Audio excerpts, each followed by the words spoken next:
Sevgilim sevirem, gizletmirem ki, gedirem hemişelik geçmirem ki.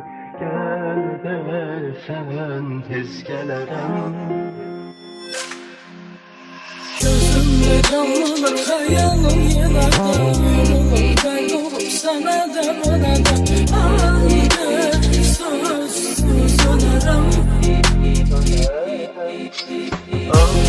Ağlama yanma sen her anam eşide kalbi üzülen. Ağlama bu hasretin katiline.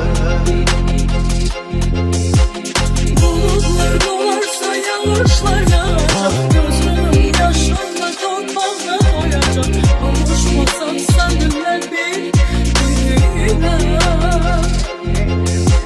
Ben seni isterim, her zaman gözləyirəm, həsrətə dözməyirəm sevgilim. Mən səni istəyirəm, hər zaman gözləyirəm, həsrətə dözməyirəm sevgilim. Bir kimsə yerini eyləmirəməz, yoxdur bir həmdəmin ola da bilməz.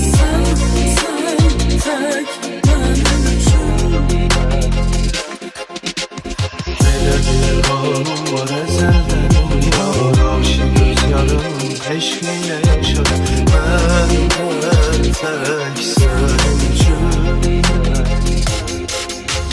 Her gün bağlamak istəyir qəlbim, həm oca dağları aşardı qəlbim.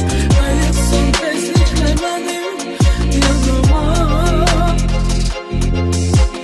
Həsrətin ölməsin məndə bilirəm.